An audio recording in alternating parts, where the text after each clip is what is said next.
Hello friends, આપણી YouTube channel game changing સાયકોલોજીમાં આપ સૌનું હાર્દિક સ્વાગત છે. આજના વિડીયોમાં આપણે પ્રોબેશન ઓફિસર જીસેટની પરીક્ષા કે જે વિદ્યાર્થીઓનું મનોવિજ્ઞાન છે એવા વિદ્યાર્થીઓ માટે યુજીસી નેટ, ટેટ ટાટ અને પીએસઆઈ માટે મનોવિજ્ઞાનના જે અગત્યના પ્રશ્નો પૂછાય છે તો એની ચર્ચા કરીશું.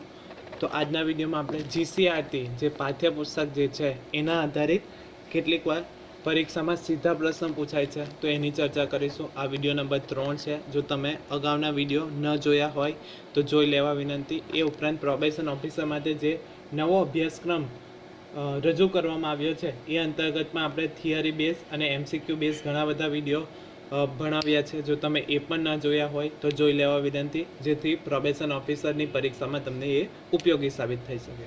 તે ઉપરાંત જે વિદ્યાર્થીઓનું મનોવિજ્ઞાન છે એવા વિદ્યાર્થીઓ માટે યુજીસી નેટ અને જીસેટ માટે પણ આ વિડીયો અગત્યનો સાબિત થશે. તે ઉપરાંત અગાઉના વિડીયોમાં પ્રશ્ન પૂછવામાં આવ્યા હતા એ અંતર્ગત પારુલ મકવાણા દ્વારા તેમજ પ્રવીણ પરમાર દ્વારા સાચા જવાબ આપવામાં આવ્યા હતા. તો આ વિદ્યાર્થીઓને ખૂબ ખૂબ અભિનંદન કે જેઓ વિડીયો જોઈ છે અને આન્સર આપે છે, જેથી તેમને પરીક્ષામાં પણ ઉપયોગી સાબિત થઈ શકે. એ જ રીતે જ્યારે પ્રશ્ન વિડીયોમાં પૂછવામાં આવે છે તો તમે જાણતા હોય તો કમેન્ટ બોક્સમાં કમેન્ટ પણ કરી શકો, જેથી તમારી પરીક્ષામાં એ તમને ઉપયોગી સાબિત થઈ શકે છે. તો સૌપ્રથમ પ્રશ્ન છે, વૃદ્ધિ એટલે કોષીય ગુણાકાર આવું કોણે કહ્યું હતું? એટલે કે આ વ્યાખ્યા જે છે વૃદ્ધિની તો એ કોના દ્વારા આપવામાં આવી છે કે વૃદ્ધિ એટલે કોષીય ગુણાકાર? તો આવી વ્યાખ્યા કોના દ્વારા આપવામાં આવી છે? ઓપ્શન એ ક્રો અને ક્રોના મતે, option B Freud, option C Allport અને ઓપ્શન ડી વોટસન.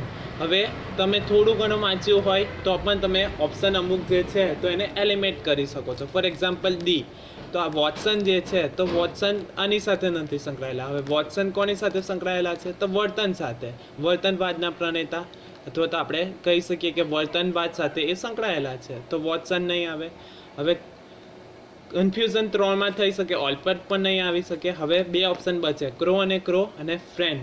તો સાચો જવાબ આવે છે ઓપ્શન બી. ફ્રેન્ડના મતે વૃદ્ધિ એટલે કોષીય ગુણાકાર કહેવામાં આવે છે. હવે ક્રોના મતે પણ જોઈ લઈએ. તો ક્રોના મતે સમગ્ર દેહમાં થતા ફેરફારને વૃદ્ધિ કહેવામાં આવે છે. તો આ અગત્યનું છે કે વૃદ્ધિ એટલે કોષીય ગુણાકાર આવું કોના દ્વારા કહેવામાં આવ્યું હતું? તો ફ્રેન્ડના દ્વારા કહેવામાં આવ્યું હતું. ક્રોના મતે શું છે વૃદ્ધિની વ્યાખ્યા? તો સમગ્ર દેહમાં થતા ફેરફારને વૃદ્ધિ કહેવામાં આવે છે.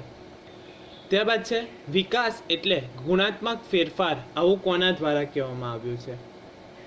Option A Crow, option B Freud, option C Allport અને ઓપ્શન ડી હલ્લોક.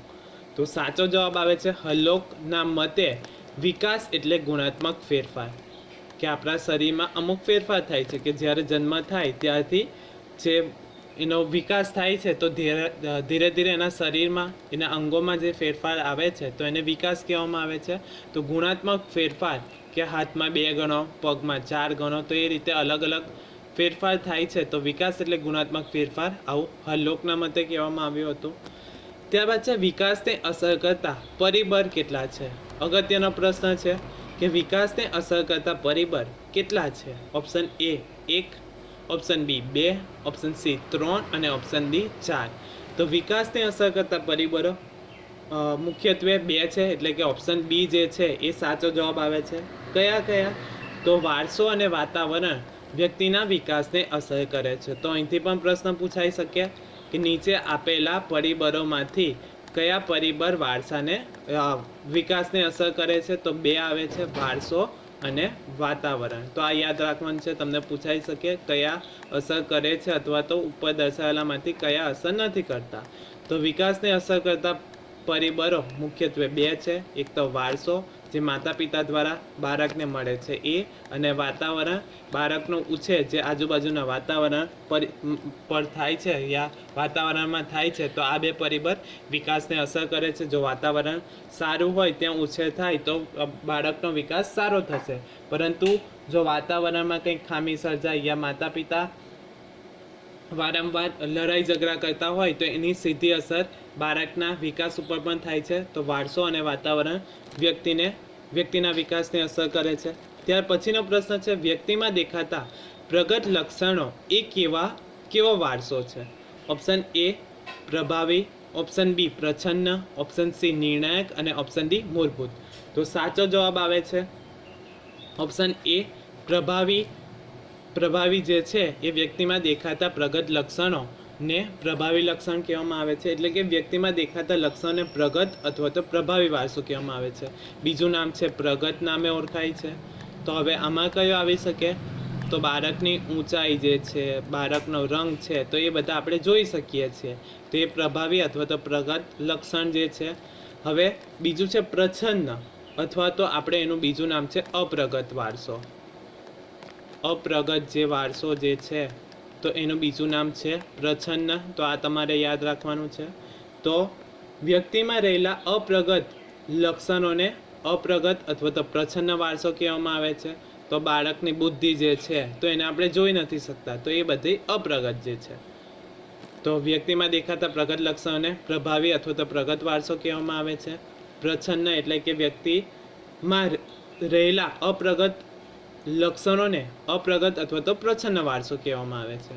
ત્યાર પછીનો પ્રશ્ન છે, દુર્ગાનંદ સિન્હાએ બાળકના વિકાસના મુખ્ય કેટલા વિભાગો પાડ્યા છે? આ પણ અગત્યનો પ્રશ્ન છે કે દુર્ગાનંદ સિન્હા દ્વારા જે મોડેલ બહાર પાડવામાં આવ્યું છે તો એ અંતર્ગત કેટલા વિભાગો પાડવામાં આવ્યા છે? Option A 1, option B 2, option C 3 અને ઓપ્શન ડી 4.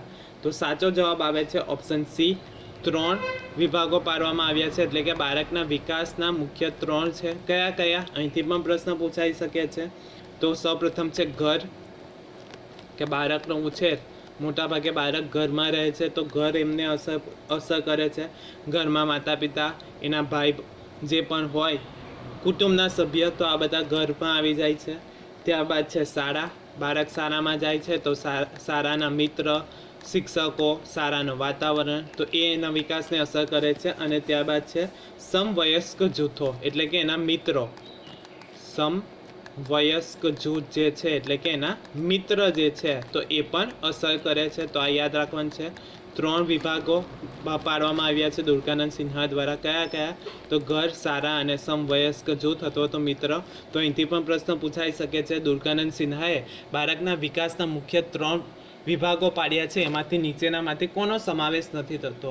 તો ઓપ્શનમાં ગમે તે એક હશે તો એ ખોટો હશે. કયા હશે? તો ઘર, શાળા અને સમવયસ્ક જૂથો જે છે તે બાળકના વિકાસને અસર કરે છે.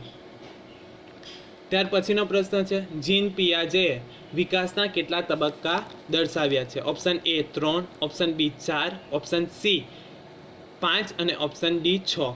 તો સાચો જવાબ આવે છે 4. જીન પિયાજેએ 4 તબક્કા દર્શાવવામાં આવ્યા છે. આ જે 10 ક્વેશ્ચન પૂરા થાય પછી આપણે આ જે થિયરી છે તો એની પણ ચર્ચા કરી લેશું કે જેથી તમને પરીક્ષામાં અગત્યની સાબિત થઈ શકે છે. તે ઉપરાંત જે વિદ્યાર્થીઓનું જીસેટ છે, મનોવિજ્ઞાનવાળા વિદ્યાર્થીઓને જીસેટમાં પણ આ પ્રશ્ન અગત્યનો છે. ઘણી બધી વખત આ પ્રશ્ન પૂછાય છે, ક્રમમાં પણ એ પૂછાય છે, તો એની પણ આપણે ચર્ચા કરશું. તો જીન પિયાજેએ વિકાસના 4 તબક્કા દર્શાવ્યા છે. ત્યાર પછીનો પ્રશ્ન છે, મૂર્ત ક્રિયાત્મક તબક્કો કયા વર્ષમાં જોવા મળે છે? જે જીન પિયાજેએ 4 તબક્કા દર્શાવ્યા છે તો એમાંથી મૂર્ત ક્રિયાત્મક તબક્કો કયા વર્ષમાં જોવા મળે છે? ઓપ્શન એ 5 થી 7 વર્ષ, ઓપ્શન બી 7 થી 12 વર્ષ, ઓપ્શન સી 7 થી 11 વર્ષ અને ઓપ્શન ડી 5 થી 9 વર્ષ. તો સાચો જવાબ આવે છે 7 થી 12 વર્ષના સમયગાળાને મૂર્ત ક્રિયાત્મક તબક્કો કહેવામાં આવે છે. ત્યાર પછીનો પ્રશ્ન છે, નૈતિક વિકાસની 3 કક્ષાઓ કોણે દર્શાવી છે? આ પણ અગત્યનો પ્રશ્ન છે કે નૈતિક વિકાસની અવસ્થા અથવા તો કક્ષા કોના દ્વારા દર્શાવવામાં આવી છે? ઓપ્શન એ પિયાજે, option B Erikson, option C Kohlberg અને ઓપ્શન ડી ફ્રોઈડ દ્વારા દર્શાવવામાં આવી છે. તો સાચો જવાબ આવે છે ઓપ્શન સી કોહલબર્ગ દ્વારા નૈતિક વિકાસની કક્ષા દર્શાવવામાં આવી છે. હવે આ નૈતિક કક્ષા કઈ છે? 3 કક્ષા, તો એ પણ જોઈ લઈએ. તો સૌપ્રથમ છે પૂર્વ નૈતિક કક્ષા, બીજી છે પરંપરાગત કક્ષા અને ત્રીજી છે સ્વયં સ્વીકારની કક્ષા. તો પૂર્વ નૈતિક કક્ષા કોને કહેવામાં આવે છે? તો એવી કક્ષા કે જેમાં બદલો લેવાની કે દંડ આપવાની દ્રષ્ટિએ નિર્ણય લેવામાં આવે તો એને પૂર્વ નૈતિક કક્ષા કહેવામાં આવે છે. કે બદલો લેવાની કે દંડ આપવાની દ્રષ્ટિએ નિર્ણય લે તો એને પૂર્વ નૈતિક તબક્કો કહેવામાં આવે છે અથવા તો કક્ષા કહેવામાં આવે છે. બીજી અવસ્થા છે પરંપરાગત અવસ્થા કે જેમાં બીજા શું વિચારશે તેને ધ્યાનમાં લઈને નિર્ણય લેવામાં આવે તો એને પરંપરાગત કક્ષા કહેવામાં આવે છે. અને અંતિમ કક્ષા જે છે તો એ સ્વયં સ્વીકારની કક્ષા છે કે જેમાં પોતાના દ્રષ્ટિકોણથી યોગ્ય અને અયોગ્ય લાગે એને ધ્યાનમાં લઈને નિર્ણય લેવામાં આવે તો એને સ્વયં સ્વીકારની કક્ષા કહેવામાં આવે છે. તો 3 કક્ષા અગત્યની છે. પૂર્વ નૈતિક કક્ષા, ત્યારબાદ છે પરંપરાગત, પૂર્વ નૈતિક, પછી છે પરંપરાગત અને ત્રીજી જે છે એ સ્વયં સ્વીકારની કક્ષા જે છે. તો આ અગત્યની કક્ષા છે. નૈતિક વિકાસની 3 કક્ષા કોહલબર્ગ દ્વારા આપવામાં આવી છે. ત્યાર પછીનો પ્રશ્ન છે ઉદ્યમશીલતા વિરુદ્ધ લઘુતા તબક્કાની ચર્ચા કોના દ્વારા કરવામાં આવી છે. આ પણ અગત્યનો પ્રશ્ન છે. તો આની પણ થિયરી આપણે અત્યારે જોઈ લઈએ. ખૂબ જ અગત્યની છે. 8 કક્ષા આપવામાં આવી છે અથવા તો 8 તબક્કા આપવામાં આવ્યા છે. તો આ પણ અગત્યના છે. ઉદ્યમશીલતા વિરુદ્ધ લઘુતા તબક્કાની ચર્ચા કોણે કરી છે? ઓપ્શન એ પિયાજે, option B Erikson, option C Kohlberg અને ઓપ્શન ડી ફ્રોઈડ દ્વારા. તો સાચો જવાબ આવે છે એરિક્સન દ્વારા જે તબક્કા 8 આપવામાં આવ્યા છે. તો એમાંનો એક તબક્કો છે ઉદ્યમશીલતા વિરુદ્ધ લઘુતાનો તબક્કો. ખૂબ જ અગત્યની આ થિયરી છે. ત્યારબાદ છે મનોજાતીય વિકાસનો સિદ્ધાંત કયા મનોવૈજ્ઞાનિક દ્વારા આપવામાં આવ્યો છે? ઓપ્શન એ પિયાજે દ્વારા, ઓપ્શન બી ફ્રોઈડ દ્વારા, ઓપ્શન સી એરિક્સન દ્વારા અને ઓપ્શન ડી કોહલબર્ગ દ્વારા. તો સાચો જવાબ આવે છે સિગમન્ડ ફ્રોઈડ દ્વારા મનોજાતીય વિકાસનો સિદ્ધાંત આપવામાં આવ્યો હતો. તો કયા કયા આવે છે? તો સૌપ્રથમ મુખ કેન્દ્રિત અવસ્થા, ત્યારબાદ છે ગુદા કેન્દ્રિત અવસ્થા. આ 5 અવસ્થા આપવામાં આવી છે તો એ અગત્યની છે. ત્યારબાદ છે શિશ્ન કેન્દ્રિત અવસ્થા. ત્રીજી અવસ્થા જે છે એ શિશ્ન કેન્દ્રિત અવસ્થા છે. ત્યારબાદ છે સુષુપ્ત અવસ્થા અથવા તો સુપ્ત અવસ્થા.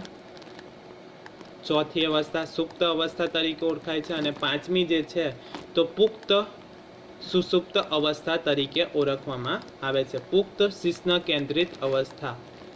તો આ અગત્યની અવસ્થા છે. તો આ યાદ રાખવાની છે. મનોજાતીય વિકાસનો સિદ્ધાંત સિગમન્ડ ફ્રોઈડ દ્વારા આપવામાં આવ્યો હતો. 5 અવસ્થા: મુખ કેન્દ્રિત અવસ્થા, ગુદા કેન્દ્રિત અવસ્થા, શિશ્ન કેન્દ્રિત અવસ્થા, સુપ્ત કેન્દ્રિત અવસ્થા અને 5મી જે છે એ પુખ્ત શિશ્ન કેન્દ્રિત અવસ્થા તરીકે ઓળખાય છે. હવે જોઈએ આપણે થિયરી જે પિયાજે દ્વારા આપવામાં આવે છે બૌદ્ધિક વિકાસને ના તબક્કા. તો આ અગત્યના છે. ક્રમમાં તમારે યાદ રાખવાનું છે. જન્મથી 2 વર્ષ સુધીનો જે સમયગાળો છે તો એ કયો તબક્કો કહેવામાં આવે છે? તો સાંવેદનીકારક તબક્કો કહેવામાં આવે છે. તો બાળક કોઈ પણ વસ્તુ જુએ છે તો સીધું મોંમાં નાખે છે, એટલે કે એ વસ્તુ મોંમાં નાખે છે તો એ સાંવેદનીકારક તબક્કો કહેવામાં આવે છે. કે જન્મથી કેવળ પ્રતિક્રિયા કરતું બાળક પ્રતિકાત્મક રીતે વિચારવાનું શરૂ કરે છે અને તેને થતા સંવેદનાત્મક અનુભવોને ભૌતિક ક્રિયાઓ સાથે સંકલિત કરીને જગતને ઓળખે છે. પદાર્થો સ્થાયી હોય એવો ખ્યાલ બંધાય છે. તો જન્મથી 2 વર્ષનો તબક્કો સાંવેદનીકારક તબક્કા તરીકે ઓળખાય છે. ત્યાર પછી છે 2 થી 7 વર્ષનો તબક્કો પૂર્વ ક્રિયાત્મક તબક્કા તરીકે ઓળખાય છે. જેમાં બાળકની વિચારણા અહમ કેન્દ્રિત હોય અને તે બીજાના દ્રષ્ટિકોણને ધ્યાનમાં લેતું નથી. બાળક જગતને શબ્દ કે પ્રતિમા વડે નિર્દેશીને તે દ્વારા જગતને સમજાવવાની યા સમજવાની શરૂઆત કરે છે. ત્યાર પછીનો તબક્કો છે 7 થી 12 વર્ષ સુધીનો તબક્કો. તો એ કયા તબક્કા તરીકે ઓળખાય છે? તો મૂર્ત પદાર્થલક્ષી ક્રિયાત્મક તબક્કો, કે જેમાં બાળકની સમક્ષ જે વસ્તુ હાજર હશે એના એ વિચાર કરી શકે. તો એને મૂર્ત ક્રિયાત્મક તબક્કો કહેવામાં આવે છે. મૂર્ત પદાર્થો અને ઘટનાઓ વિશે તાર્કિક રીતે વિચારી શકે છે અને સમજાવી પણ શકે છે. પદાર્થોનું જુદા જુદા સમૂહમાં વર્ગીકરણ કરી શકે છે. એના એ જ પદાર્થમાં ફેરફાર થવા છતાં કેટલાક લક્ષણો એના એ જ રહે છે તે રીતે સમજ પ્રાપ્ત કરે છે. તો ટૂંકમાં 7 થી 12 વર્ષનો જે તબક્કો છે એને મૂર્ત ક્રિયાત્મક તબક્કો કહેવામાં આવે છે. તો બાળકની સામે જે પણ વસ્તુઓ હાજર હશે એના વિચારો પણ કરી શકે છે અથવા તો એને સમજાવી શકે છે. ત્યાર પછીનો તબક્કો છે 12 વર્ષથી આગળનો તબક્કો. તો એને અમૂર્ત ક્રિયાત્મક તબક્કો કહેવામાં આવે છે. હવે અમૂર્ત ક્રિયાત્મક તબક્કામાં શું હશે કે કોઈ વસ્તુ યા પદાર્થ હાજર નથી છતાં પણ એના વિચારો બાળક કરી શકે તો એને અમૂર્ત વિચારો કહેવામાં આવે છે. તો બાળક અમૂર્ત વિચાર કરી શકે છે. તેમાં તાર્કિક અને વ્યવસ્થિત વ્યવસ્થિત તેમજ ચિંતનાત્મક વિચાર શક્તિ વિકસે છે. તો આ અગત્યનું છે. જન્મથી 2 વર્ષનો તબક્કો કયો કહેવાય છે? તો આટલું યાદ રાખવાનું છે. જન્મથી 2 વર્ષના તબક્કાને સાવયનિકારક તબક્કો કહેવામાં આવે છે. 2 થી 7 વર્ષના સમયગાળાને પૂર્વ ક્રિયાત્મક તબક્કો કહેવામાં આવે છે. 7 થી 12 વર્ષને મૂર્ત ક્રિયાત્મક તબક્કો અને 12 વર્ષથી ઉપરનો જે સમયગાળો છે તો એને અમૂર્ત ક્રિયાત્મક તબક્કો કહેવામાં આવે છે. હવે એરિક એરિક્સનના મતે જે વિકાસની 8 અવસ્થા અથવા તો તબક્કા આપવામાં આવ્યા છે તો આ પણ ક્રમમાં યાદ રાખવાનું છે. યુજીસી નેટ અને જીસેટ વાળા વિદ્યાર્થીઓ માટે અગત્યનું છે. એરિક એરિક્સન દ્વારા જે જીવન વિકાસના તબક્કા આપવામાં આવ્યા છે તો એ તબક્કા ખૂબ જ અગત્યના છે. પ્રથમ જે છે તો વિશ્વાસ વિરુદ્ધ અવિશ્વાસનો તબક્કો. ત્યાર પછી બીજો તબક્કો છે સ્વાયત્તતા વિરુદ્ધ શરમ અથવા તો શંકાનો તબક્કો. ત્યારબાદ છે ત્રીજો ક્રમ પહેલ વૃત્તિ વિરુદ્ધ દોષની લાગણી. ચોથો તબક્કો છે ઉદ્યમશીલતા વિરુદ્ધ લઘુતા. ત્યાર પછીનો તબક્કો છે સ્વ ઓળખ વિરુદ્ધ ભૂમિકા અંગે ગૂંચવાડો. ત્યાર પછીનો તબક્કો છે આત્મીયતા વિરુદ્ધ એકલવાયાપણું. 7મો તબક્કો છે ઉત્પાદકતા વિરુદ્ધ નિષ્ક્રિયતા. અને ઓપ્શન 8મો તબક્કો જે છે એ સુગ્રથિતતા વિરુદ્ધ હતાશા જોવા મળે છે. તો અગત્યનો છે. MCQમાં પણ પૂછાઈ શકે કે એરિક એરિક્સન દ્વારા જીવન વિકાસના 8 તબક્કા આપવામાં આવ્યા છે એમાંથી કોનો સમાવેશ નથી થતો? તો 3 ઓપ્શન હશે જે તબક્કા જોવા મળે છે. ચોથો ઓપ્શન હશે તો એ નહીં હશે. તો આ 8 યાદ રાખવાનું છે. વિશ્વાસ વિરુદ્ધ અવિશ્વાસ, સ્વાયત્તતા વિરુદ્ધ શરમ અને શંકા, પહેલ વૃત્તિ વિરુદ્ધ દોષની લાગણી, ઉદ્યમશીલતા વિરુદ્ધ લઘુતા, સ્વ ઓળખ વિરુદ્ધ ભૂમિકા અંગે ગૂંચવાડો, આત્મીયતા વિરુદ્ધ એકલવાયાપણું, ઉત્પાદકતા વિરુદ્ધ નિષ્ક્રિયતા અને સુગ્રથિતતા વિરુદ્ધ હતાશા. આશા રાખું છું કે તમને આ વિડીયોમાં સમજ પડી ગઈ હશે. અને જો તમને આ વિડીયો પસંદ પડ્યો હોય તો વધુમાં વધુ લાઇક કરો, શેર કરો અને અમારી ચેનલને સબસ્ક્રાઈબ કરો. Thank you.